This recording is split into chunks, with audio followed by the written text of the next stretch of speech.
الحمد لله والصلاة والسلام على رسول الله، اما بعد. السلام علیکم و رحمت الله و برکاته.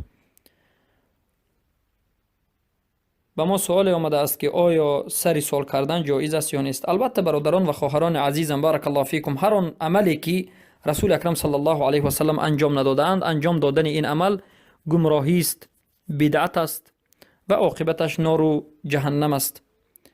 و این چنین عزاداری مسلمان و خرسندی مسلمان و عبادت مسلمان و تمام عملهای مسلمان موافق سنت باید باشد. پس عزاداری ما سری سال کردن، چیله کردن، 20 روز کردن و جمعه و شنبه کردن، این همه بدعت است و این همه عملهای حرام است و جایز نیست. انسان نباید عملها را انجام بدهد. سری سال کردن وجود ندارد. چقدر صحابگان وفات کردند و در زمان زنده بودن رسول اکرم صلی الله علیه و سلم دخترهایشون وفات کردند، پسرشون وفات کردند، زنشون وفات کردند. سری ساله وجود نداشت. پس این بدعت است. باید از این خرافات ها، از این بدعت ها و افسانه ها دست کشیم. بارک الله فیکم.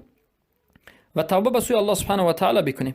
توبه به سوی الله سبحانه و تعالی بکنیم و سخن حق را بگیریم و از این خرافات ها دست کشیم. بارک الله فیکم. این بدعت است و این گناه است و این خرافات است و هیچ اصلی ندارد و این پیدا کرده یک انسان های اهل بدعت و ضلالت و صوفی ها و معبودان یا که پرستندگان شکم است. شکم پرستان این چیز رو پیدا کردن.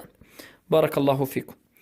پس اگر برادر سوال کردند اگر این عمل رو انجام ندهم مادرم شاید خفه شوند. مادر خفه می شوند یا که کسی دیگر خفه می شوند. اگر به خفگی هر یک انسان نگاه کنیم ما شریعت رو تغییر میتیم. برای همین رسول اکرم صلی الله علیه و سلم به ما منهج بهترین رو گذاشتن. برادر عزیزم، بارک الله فیکم. رسول الله گفتن لا طاعت لمخلوق فی المعصیة الخالق انما الطاعت لله. هیچ طاعت وجود ندارد به یگان بنده در حالتی که معصیت به الله می شود. یعنی وقتی که پدر و مادر ما رو به سوی گناه دعوت میکنند، در حالتی ما رو امر میکنند به یگان چیزی، در حالتی که این مخالف امر الله است، مخالف شریعت است، مخالف سنت رسول الله است، در این حالت ما به کسی اطاعت نمیکنیم، کسی نباشد. و البته با یک حکمت میفهمونیم. به پدر و مادر در این مسائل جنگ کردن و دشنام دادن اعوذ بالله این یک گمراهی است و این هم جایز نیست و این هم گناه است. اما به یک نیکی، به یک موعظه حسنه، به یک حکمت، به یک آداب باید به مادر فهمونید که خوب عمل خوب دیگر است و خوبترین عمل این عمل پیامبر صلی الله علیه و سلم بود که ما باید پیرو باشیم و نجات در همین است.